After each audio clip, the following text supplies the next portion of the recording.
Go Loud presents Ireland Crimes and Mysteries, brought to you by Revive Active, an Irish brand that has pioneered the super supplement in just one daily drink. Discover Ireland's favourite at reviveactive.com. Ireland Crimes and Mysteries is presented by Go Loud, Ireland's leading audio publisher and the home of Irish podcasts. Find new episodes on the podcast first on the Go Loud app and on your favourite podcast platform.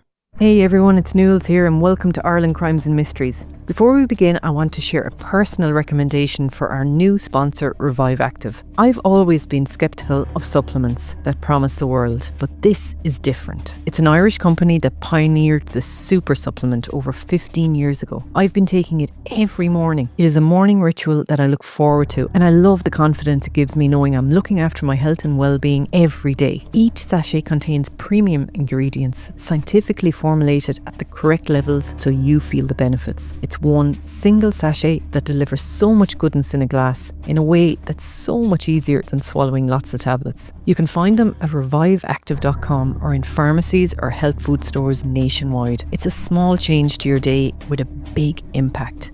Now, on with the show.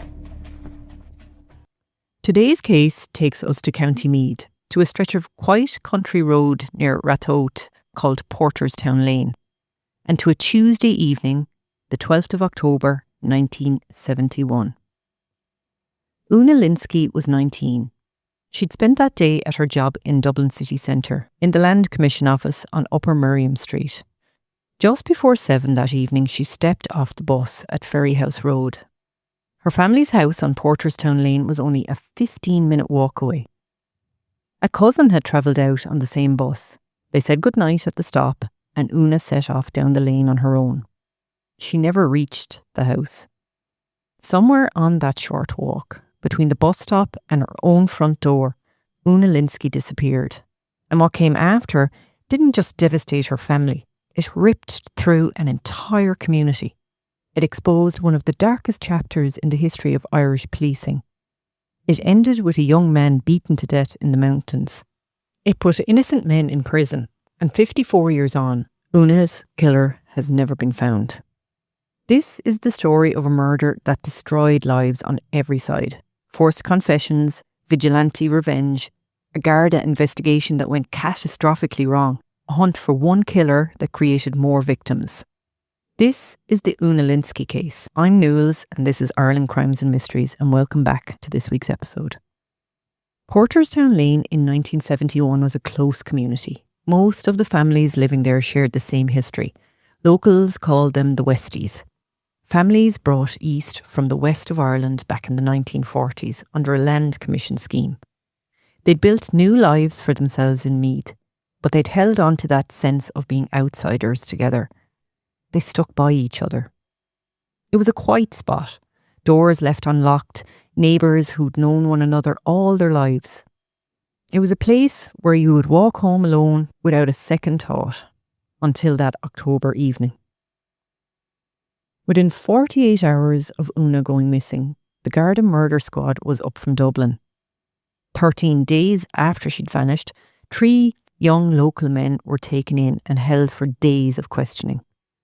2 months after she disappeared, her body was found in the Dublin mountains. And 9 days after that, one of those 3 men was dead, killed by members of Una's own family in revenge. 2 murders, wrongful convictions, decades of questions nobody has answered. And at the heart of it all, a 19-year-old woman whose killer has never faced justice. Before we get into any of that, I want you to know who Una was. Because this case gets tangled. There's so many names, so many strands, and it's easy to lose sight of the young woman whose life was taken. Una was the 5th oldest of 12 children. 12 of them in one house. Imagine that. She'd grown up in the thick of the family, never far from a brother or a sister. She'd done well for herself too. She had a civil service job in Dublin. As I said, at the Land Commission on Upper Miriam Street. She went in on the bus every morning and she came home every evening on the bus. She didn't live a majorly glamorous life. She had steady work with a good future attached to it. And she was in love. Her boyfriend was a man named Patrick Kelly. He's the one who would raise the alarm the night she didn't come home. Porterstown Lane itself ran about 1.5 miles in a V shape between Ferryhouse Road and Navan Road. The families along it knew each other well, as I said, in and out of each other's houses their whole lives. The 12th of October was an ordinary Tuesday for Una. Work finished, she got onto the bus, she was chatting to her cousin on the journey home. At around 6:55 that evening, they got off at Ferryhouse Road and said their goodbyes, and Una started her walk home. 15 minutes, that's all the walk should have taken her. By 7:30, her family knew something was wrong. Una wasn't in, and Una was never late. Just after 9 o'clock that night, Patrick Kelly went to Dunshaughlin Garda Station and reported her missing.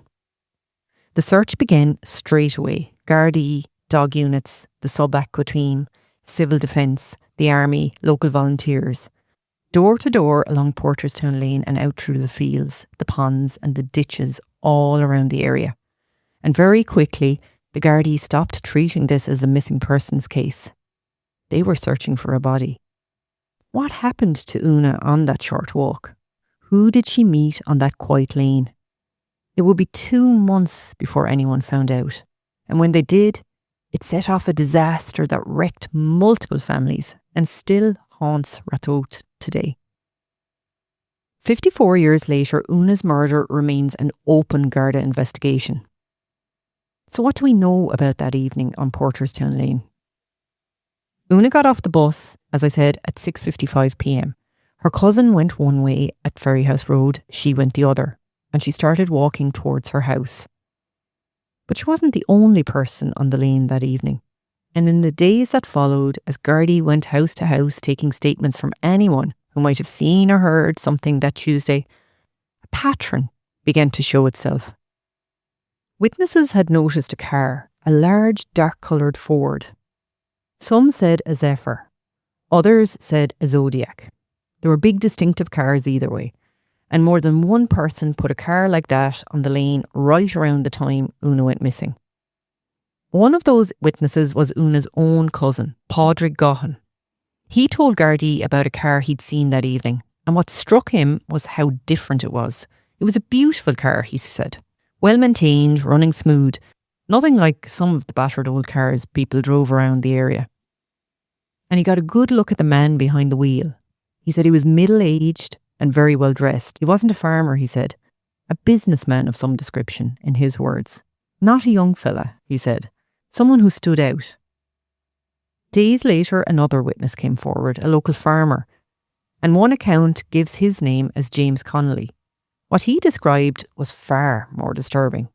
A large dark Ford came speeding out of the junction, he said, so fast that he had to swing his van out of its path to avoid a collision.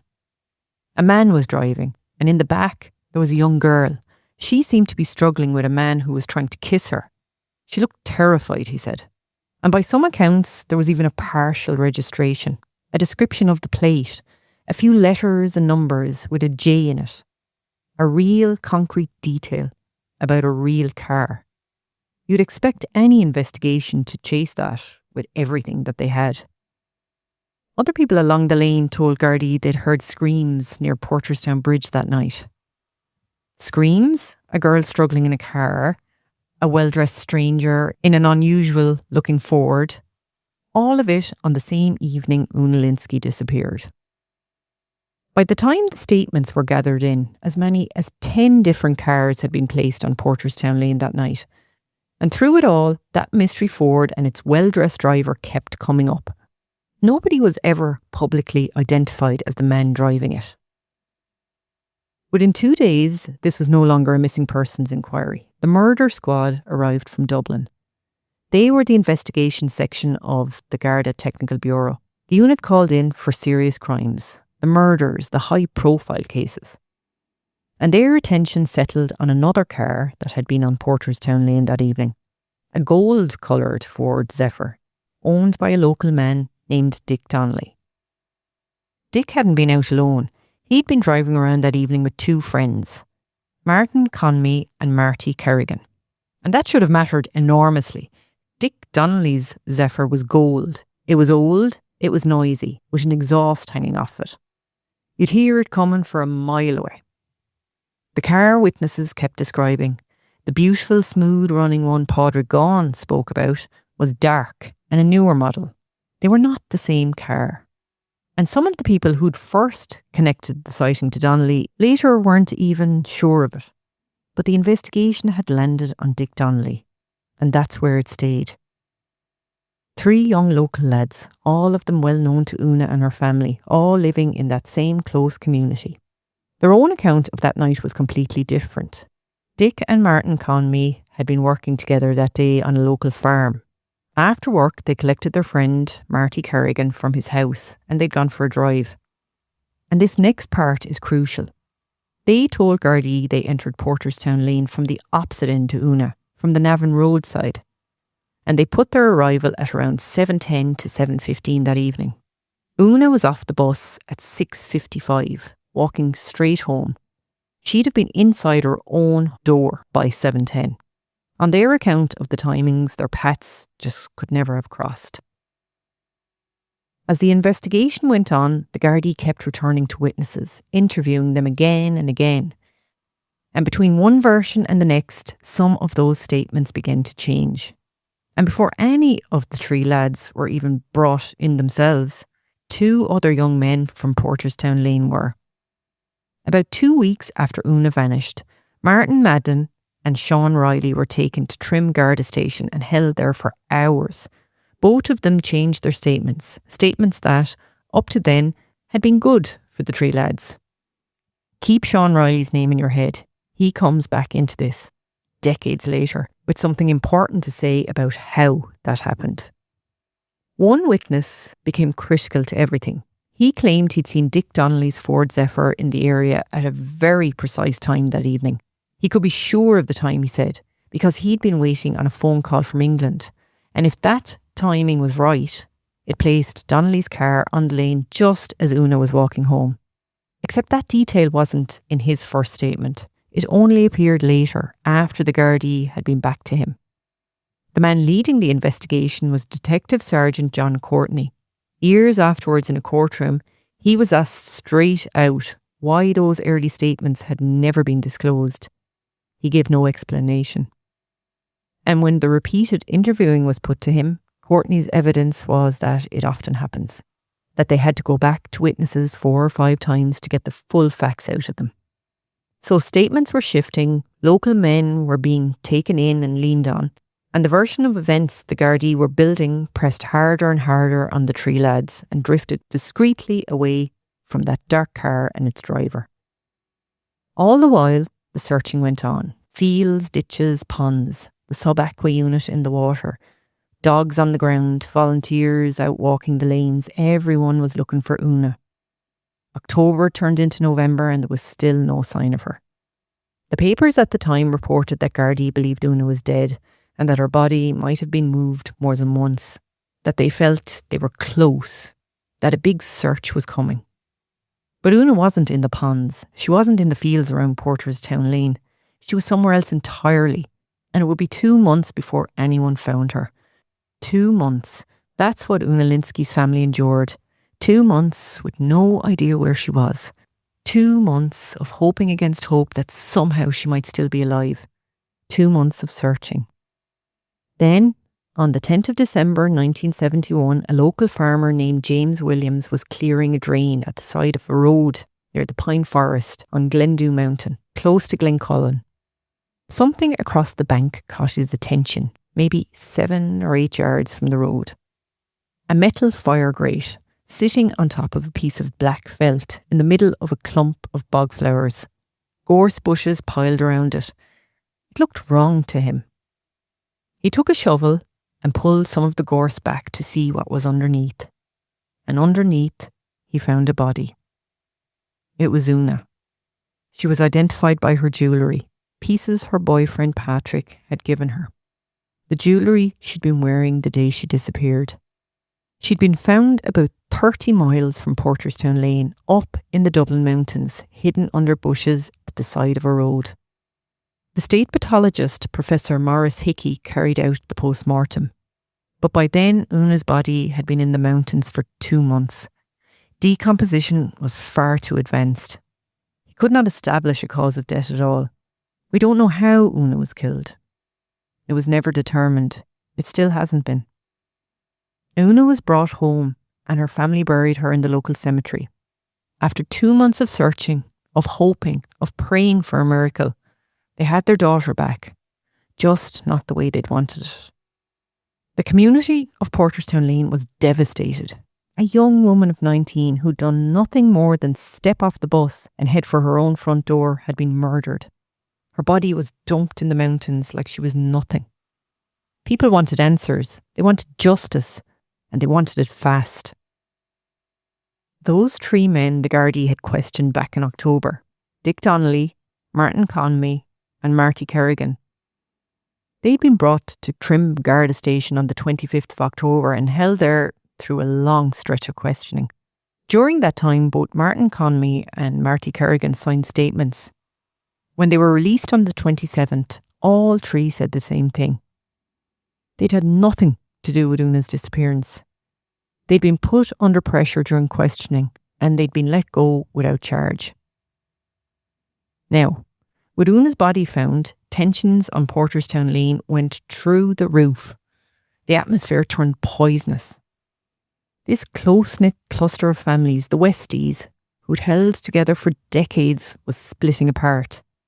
Some were convinced the 3 men were guilty. Others were certain they were innocent. And the Kerrigan family started to feel it. Marty's sister Anne has described one evening where there was a loud bang outside the family home, like a gunshot, coming from the field beside the house. They reported it to Gardaí the next day. By Anne's account, nobody was ever charged over it. The next morning, there was spray paint on the road outside the Kerrigan home. The community was turning on itself, and the worst was still ahead. 9 days after Una's body was found, on the 19th of December 1971, Marty Kerrigan was in Ratoath and he was set upon. 2 of Una's brothers, Sean and James Lynskys, and their cousin John Gaughan. By the account that later came out in court, James knocked Marty to the ground and Sean took hold of him by the hair and dragged him into a waiting car. They drove him about 25 miles up towards the Dublin Mountains. When they pulled in for petrol, Marty screamed for help. Sean Lynskys put a hand over his mouth. In the early hours of the 20th of December, Marty Kerrigan's body was found at Tibradden in the Dublin Mountains. And this is the detail that takes your breath away. It was the exact spot where Una Lynsky's body had been found 10 days before, the exact same place. He died of asphyxiation. Marty Kerrigan, a young man who'd been questioned about a murder but never charged with anything. Within hours, the 3 of them handed themselves into the Gardaí. They were charged with murder. At trial, it came down to manslaughter because it couldn't be proven that Marty was already dead when they left him on the mountain. They'd told the Gardaí he was still alive and that they never meant to kill him. Each of the 3 got 3 years. James Lynskys, who was only 18 at the time, was sent to St. Patrick's Institution rather than to prison.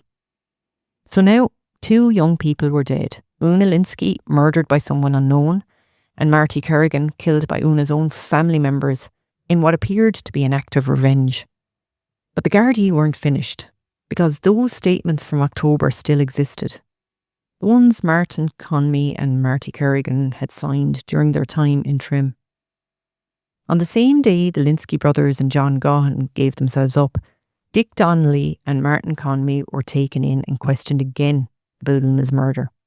And on the 5th of March 1972, the 2 of them were formally charged with killing her.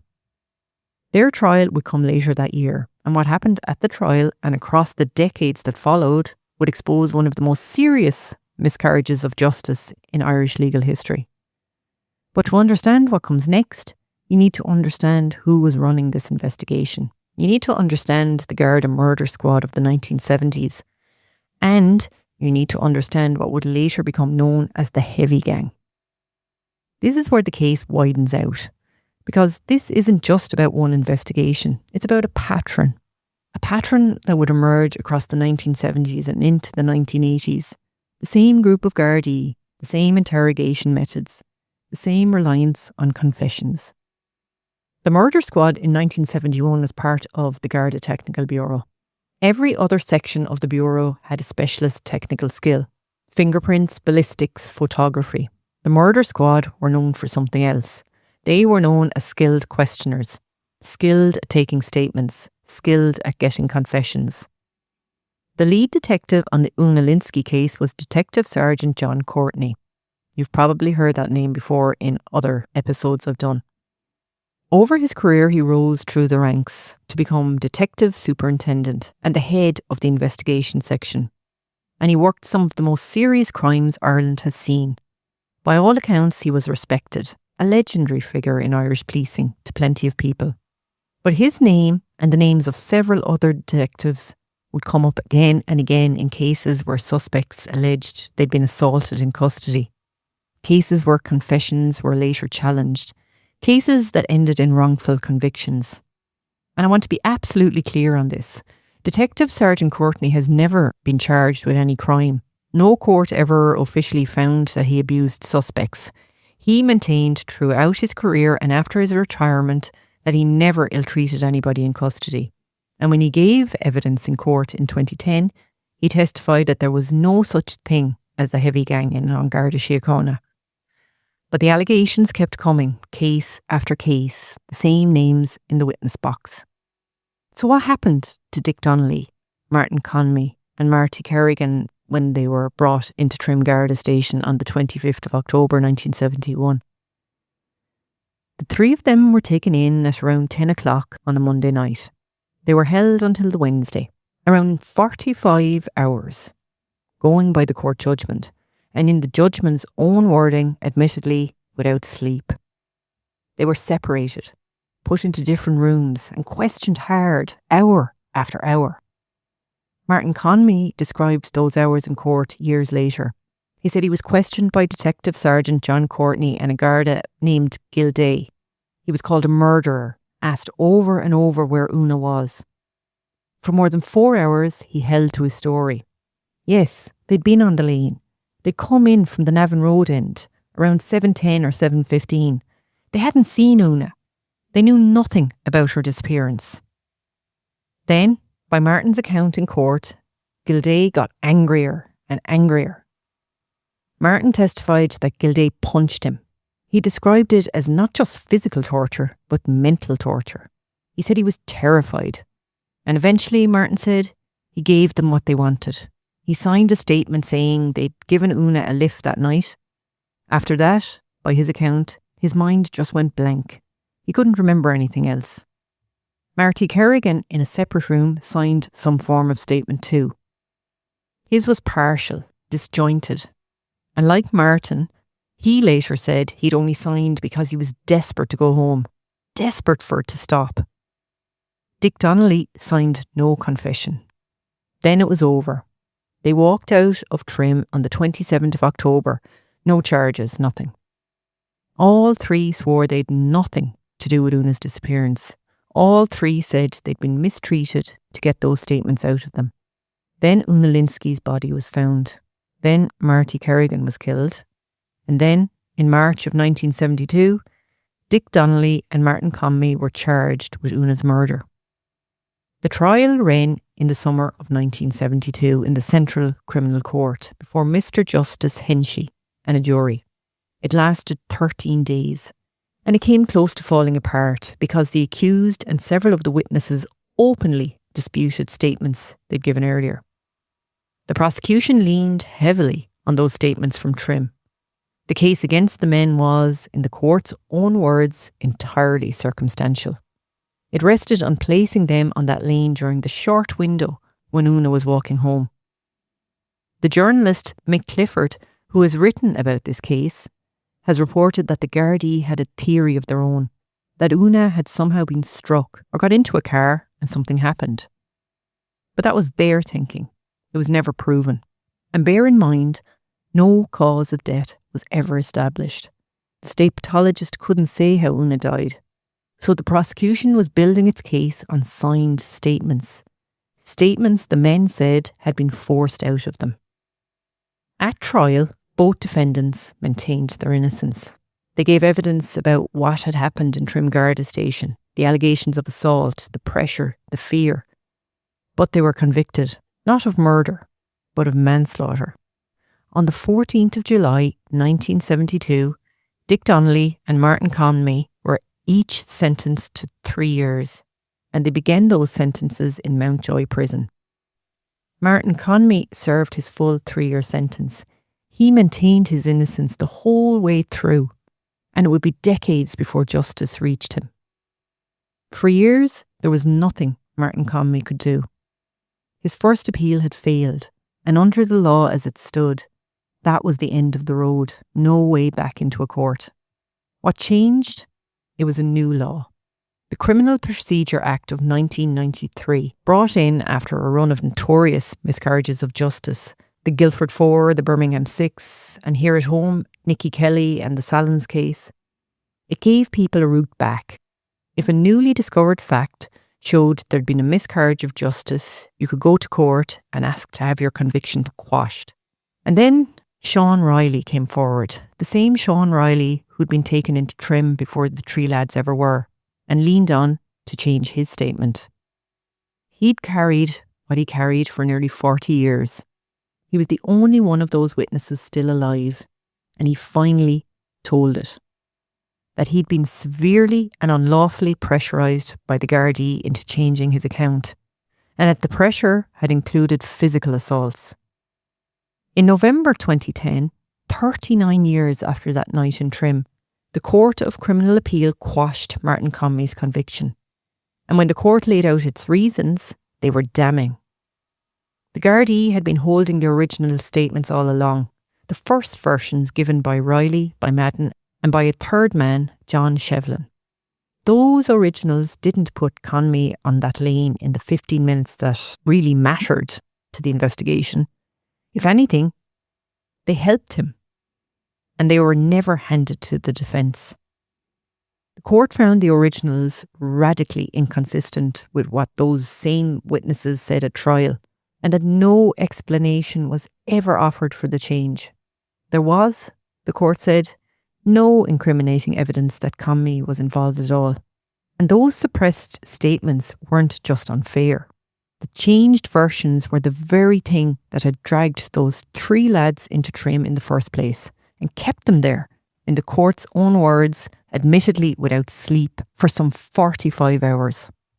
Then, on the 29th of July 2014, the court went the final step. Mr Justice Adrian Hardiman and Mr Justice Brian McGovern formally declared Martin Conmee's conviction a miscarriage of justice. The reason? 3 original witness statements had been suppressed by a person unknown, and that suppression had robbed him of a fair trial. Official recognition that an innocent man had been convicted, that he'd served 3 years for something he didn't do. Conmee said he was delighted his name had been totally cleared, that he'd had a very difficult life, accused of a crime he was completely innocent of. But he also said, again and again, that he doesn't feel he ever got true justice, because nobody was ever held to account. And that, to this day, he can't speak about what was done to him in Trim Garda Station without it getting to him.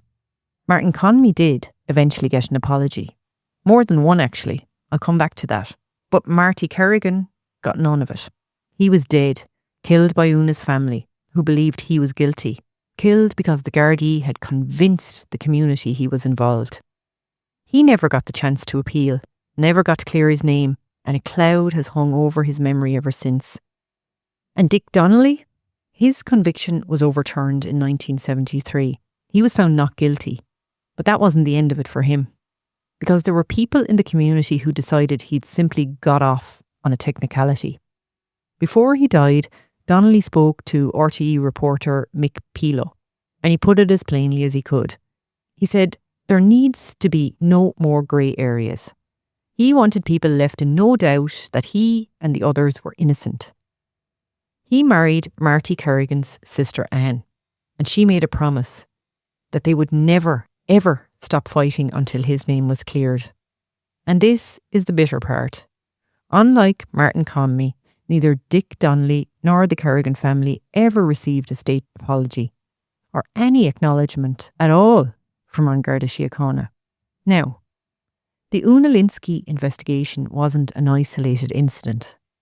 Detective Sergeant John Courtney and other members of the murder squad went on to investigate other high-profile cases, as I said to you already, and the allegations of mistreatment in custody continued. In 1976, there was the Salins mail train robbery, and the connection is direct, because some of the very same murder squad detectives who'd worked the Lynsky case were there in Naas Garda station for it. Men were arrested. They said they were assaulted in custody. Confessions came out of it. Convictions followed those confessions. One of those men, Nicky Kelly, was eventually granted a presidential pardon, and he and others received substantial compensation from the state for how they'd been treated. In 1984, there was the Kerry babies case, which I already covered in a previous episode. The Hayes family, they were questioned and they described being put through a terrible ordeal. The whole family ended up confessing to involvement in a death they could not possibly have been part of. Years later, the state was forced to apologise to them as well. And Amnesty International examined 28 cases of alleged ill treatment of people in Garda custody between 1976 and 1977. Cases backed up by medical evidence. What they found was pushing and shoving, severe beatings, deprivation of water and sleep, and the same Garda names kept appearing, case after case. This period in Irish policing became known as the heavy gang era. Detectives dispatched from Dublin to serious crime investigations all around the country. And again, in court and in the reporting afterwards, the same pattern came up. Confessions secured through methods that would later be condemned. In 2022, RTE broadcast a documentary series called Crimes and Confessions that laid it all out. 3 cases side by side: Una Lynsky, Salins and the Kerry babies. And the same core group of detectives running through all 3 of them. It was the first time anyone had drawn those links so openly on a screen for the whole country to see. Though the series was careful, and I'll be just as careful to say that not every detective in those rooms had allegations made against them. Only some of them did. And you have to put yourself back in that time to understand how it happened. This was the 1970s. The Troubles were going full swing across the border. Bombs, shootings, fear everywhere. And some of these detectives clearly felt that that gave them a free hand. That whatever it took to get a result was fair game. And remember, there was no DNA back then, no CCTV, none of the forensics we'd take for granted nowadays. So the confession was the gold. Get the confession, get the conviction. That was the whole game. And when those confessions are false, what do you get? Miscarriages of justice. Innocent people in prison. Real killers walking free. And in the case of Una Lynsky, a murder that has never been solved. Because while the Gardaí were focused on Dick Donnelly, Martin Conmee and Marty Kerrigan, what happened to the middle-aged man in that well-maintained dark Ford? The one Padraig Gahan saw. The one multiple witnesses described. What happened to the reports of the screams near Porterstown Bridge?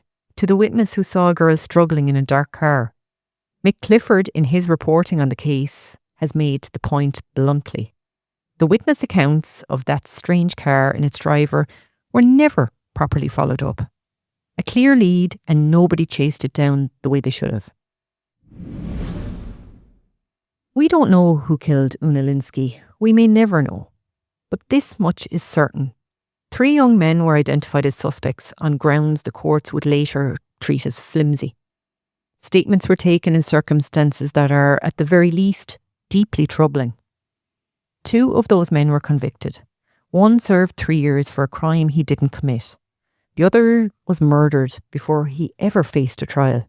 And Una Lynsky's real killer has never been found.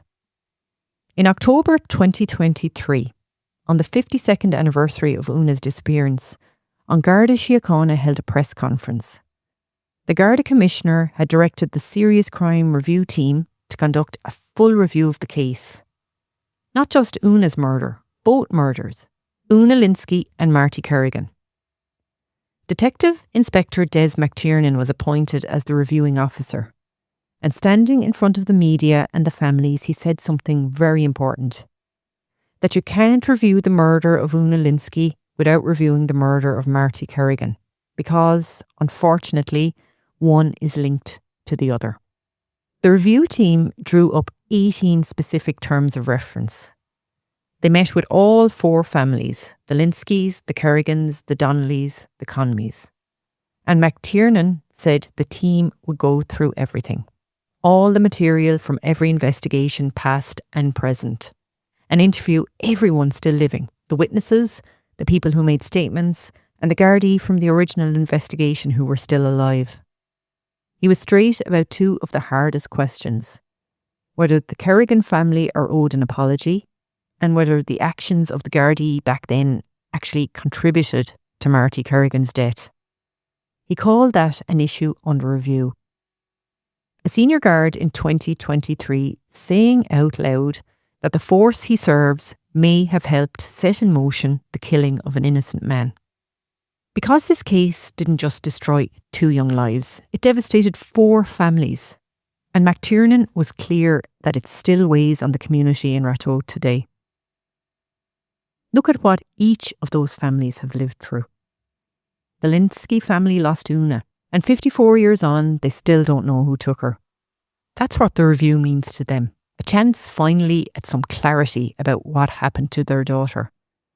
2 of Una's brothers were convicted of killing Marty Kerrigan. They served 3 years, and when they got out, the family couldn't stay in Ratoath. They had to leave.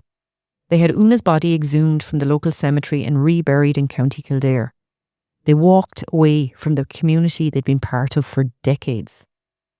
The Kerrigan family lost Marty. He was the second youngest of 6 children, questioned about a murder he had nothing to do with, then beaten to death in the mountains and left there, wrongly accused, with no way ever to answer it. And the family have asked An Garda Síochána for an apology for the part the investigation played in what had happened to Marty. Martin Co Meath spent 3 years in prison for a crime he didn't commit and carried that label with him of being a convicted killer for nearly 4 decades afterwards. I said I'd come back to the apology. Here it is. There were actually 2 of them, years apart. In 2016, the state formally apologised to him in the High Court with compensation. Then separately in January of 2022, ahead of an RTE documentary on the case, the Garda Commissioner Drew Harris wrote to him personally to offer an unreserved apology for the pain and the loss he'd been put through.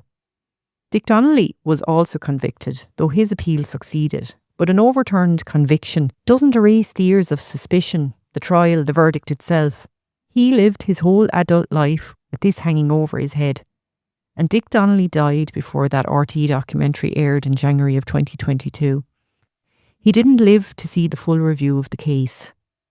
And then there's Padraig Gahan, Una's cousin, one of the witnesses who saw that mystery car with the middle-aged driver.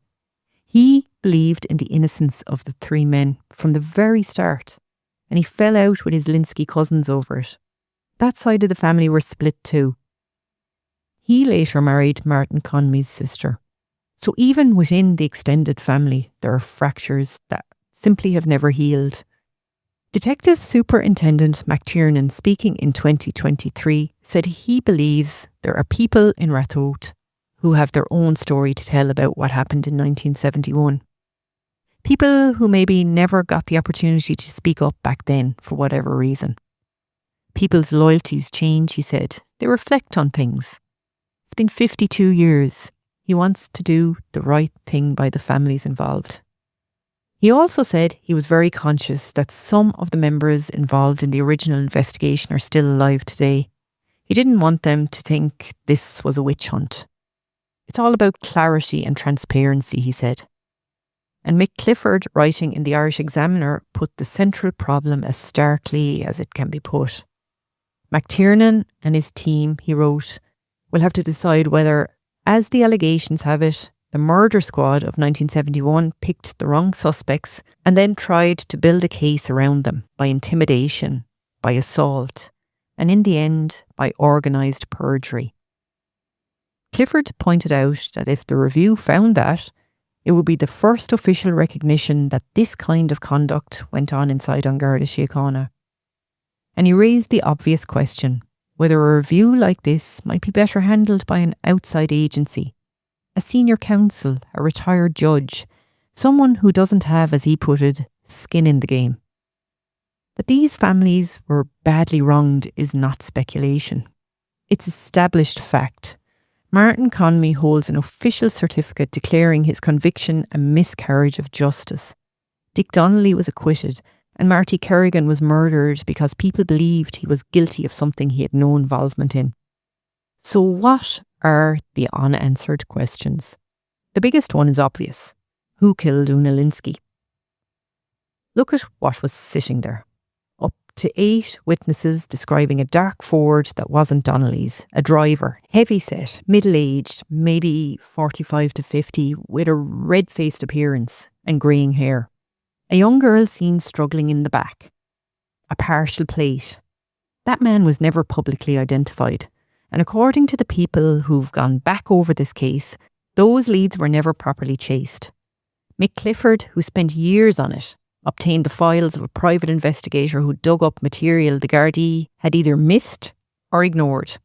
He put it all in his book, Who Killed Una Lynsky, in 2024, and that's very much worth a read. But I'll be honest with you, whether that man in the car had anything at all to do with Una's murder, we don't know. He's a question, not an answer. A lead that should have been run down and wasn't. That's all anyone can say for certain. So why did the whole investigation land so fast on these 3 young local lads? Why did those witness statements keep changing every time the Gardaí went back? Why was the mystery car set aside? Those are the questions the critics of this investigation keep coming back to. Not a name, a lead that, by their account, was never properly pursued. And then the other question. Will there ever be any accountability for what was done to Martin Conmee, Dick Donnelly and Marty Kerrigan inside that investigation? The Serious Crime Review team is looking at all of that now. The most recent reporting in late 2025 quoted a Garda spokesperson as saying, "This review is ongoing and being proactively pursued." McTiernan has said he wants the review to answer the questions these families have carried for over 50 years and to bring the events of 1971 to some kind of conclusion. But some things can never be concluded. Some things can never be fixed. Una Lynsky will never get to grow old. She'll never marry Patrick Kelly. She'll never have children. Never watch her brothers' or sisters' lives unfold. She was 19, walking home, and someone took all of that away from her. Marty Kerrigan died with people believing he was a murderer. His family can tell people he was innocent. The court findings support that. But there's no official exoneration, no declaration of a miscarriage of justice for someone who never got to face a trial. And the community of Porterstown Lane will never be what it was. That close bond of families, the Westies who'd stuck together since the 1940s, was shattered by this case. Some families left, some fell out and never spoke again. 4 families, the Lynskys, the Kerrigans, the Donnellys and the Conmees, all still living with the consequences today. So if you have any information about Una Lynsky's murder, An Garda Síochána are appealing for you to come forward. You can contact the investigation team at Ashbourne Garda Station on 01 801 0600 or your local Garda station or the Garda confidential line on 1800 666 111. Maybe you were in the area that night. Maybe you saw something. Maybe you know something. Maybe you've kept quiet for these 54 years out of fear or loyalty, because you didn't think it mattered. But it does matter. Una Lynsky deserves justice. Her family deserve answers. Marty Kerrigan's memory deserves to be cleared. And the men who were wrongly convicted deserve full acknowledgement of what was done to them. And maybe someone out there knows who was driving that dark Ford on Porterstown Lane on the 12th of October 1971. That was the story of Una Lynsky, a 19-year-old woman murdered while walking home. A case that led to wrongful convictions, a revenge killing, and decades of unanswered questions. a case that exposed serious failures in Irish policing and left multiple families destroyed. 54 years later, the investigation remains open. So please, if you do have any information, no matter how small, please come forward. So that's it for this week's episode of Ireland Crimes and Mysteries. I'll see you back here next week with a new episode. Thanks for listening. That's it for another episode of Ireland Crimes and Mysteries. Thank you for joining me, and thanks again to our new sponsor, Revive Active. I really hope you enjoyed today's episode. If you're looking to support your health daily, do give Revive Active, the super supplement, a try. It's been Ireland's #1 supplement brand for 5 years now. And being Irish made, you know the quality is there. Whether it's for immune support, health, or just that steady energy to get you through the day, it's a ritual worth starting. Check them out at reviveactive.com or your local pharmacy. I'm Nules, and thank you for your support. And I'll be back next week with another episode of Ireland Crimes and Mysteries. Go Loud presents Ireland Crimes and Mysteries. Brought to you by Revive Active, Ireland's #1 vitamin and dietary supplement brand. Find out more at reviveactive.com or your local pharmacy and health food stores.